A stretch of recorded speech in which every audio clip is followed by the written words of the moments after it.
Namaste and Vanakkam. Many of our viewers know that I do not like to comment on India's political parties, and even in this episode, I am not planning to do that. But as a mother of two Indian citizens and as a wife of a Hindu man from India, today I'm very concerned. And the reason for my concern are the words that I'm hearing today. And these words are Eradication of Sanatana Dharma. Yes, on numerous occasions I have responded to the anti-India forces in the West who target India, but what is happening in India also seems very scary. But first, one thing must be clear. The mentality that wants the eradication of Sanatana Dharma does not match the real Indian values and ethos. So at first glance, it seems to be foreign, and of course it can't be ignored. So what on earth is happening in India? Well, as reported here, Udhayanidhi Stalin, Tamilnadu minister and son of Chief Minister M.K. Stalin, compared Sanatana Dharma with diseases like dengue and malaria. And as mentioned here, Mr. Stalin reportedly said, "I congratulate the organizers for calling the conference as Eradication of Sanatana Dharma instead of opposing Sanatana Dharma." Not only that, in a post on X, he even tried to clarify this. Read it here. "I stand firmly by every word I have spoken." And here, as you can see, he clarifies, "I never called for the genocide of people who are following Sanatana Dharma." But to many, the words eradication of Sanatana Dharma sound very radical. Quite clearly, these words do seem to be about cultural genocide. I mean, eradication of a culture that is followed by millions. Sounds terrifying. Yes, in a civilized society, criticism, debates and reforms should have a place. But definitely no place for thoughts that encourage cultural genocide. And unfortunately, many in the West seem pretty happy about this. I mean, many in the West beat their chests day and night while claiming that minorities are facing a lot of danger in India. But then, how about the dangers that Hindus face within India?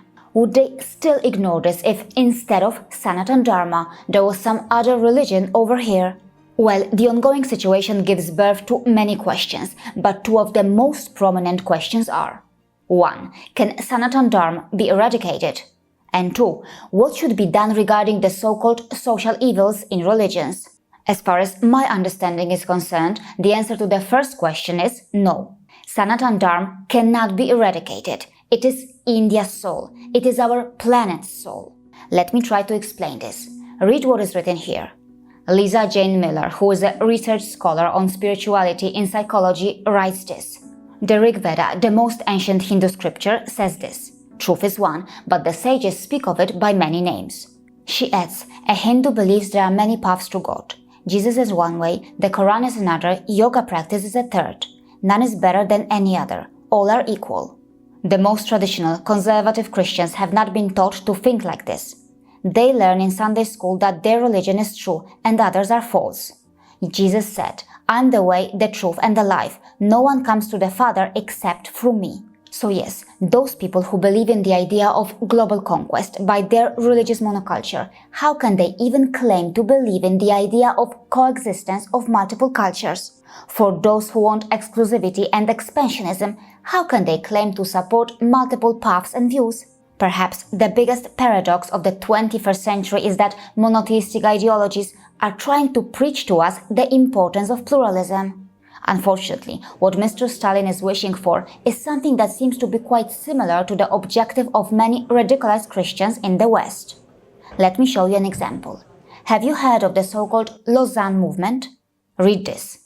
For decades, openly, these Christians have been working on the radical task of the total evangelization of the world. I mean, read this. Berlin, Singapore, USA, Australia, and of course, Lausanne. See how committed they are. Conferences all around the world. It has been happening for decades. And this man, Billy Graham, well, let me show you something more. Read this. Ronald Reagan awards Billy Graham with the Presidential Medal of Freedom in 1983. As described here, the highest honor a sitting president can give to a civilian citizen of the United States is the Presidential Medal of Freedom. Yes, they honor these kinds of people. That's the ugly reality. And see this. You may find it shocking. As mentioned here, this American man, Billy Graham, who worked so hard on the radical task of the total evangelization of the world, was even invited by Indian leaders. As mentioned here, he was in Tamil Nadu too. Now, do you want to know who the son of Billy Graham is? Franklin Graham. That's him. Building more than 1,000 churches in India. The objective, as mentioned here, is to influence the Hindu nation toward the gospel of Jesus Christ. So yes, for so many years, various foreign forces have been working very hard to replace India's Sanatana culture with theirs.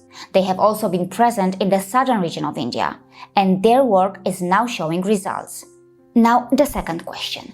As far as the fight against the so-called social evils in religions is concerned, why should only Hindus benefit? I mean, are the champions of social equality not worried about Christians, Muslims, and others? For example, why should we neglect our Christian brothers and sisters who are suffering due to the social evils present in Christianity? As a Catholic, I am very concerned. From inquisitions and witchcraft persecutions to the ongoing sexual abuse, rape, anti-abortion violence, and pedophilia. Also, violence between Protestants and Christians that has killed millions and still hasn't ended. How can we ignore that? And by the way, why can't a woman be Pope? Many Christians in India and elsewhere also need to benefit from programs that can help them fight their social evils. Why should we forget their pain? I have already highlighted some of the social evils that are present in Christianity in these episodes. I highly recommend that you watch them. Particularly this episode, the one on the Western caste system and how it is deeply rooted in the Western Christian culture. It is highly recommended. And this one, dismantling Christianity's global mission. And also this one, regarding masturbation. Well, in a religion, kuritis or bad practices must be questioned. Self-correction must be encouraged too. But that approach should apply to every religion and not just Hinduism. Before I sign off, I want to play an Instagram reel that was posted by us earlier. Today, in this ongoing situation, it is very relevant. So please watch it carefully. नैनं छिन्दन्ति शस्त्राणि नैनं दहति पावकः न चैनं क्लेदयन्त्यापो न शोष्यति मारुतः।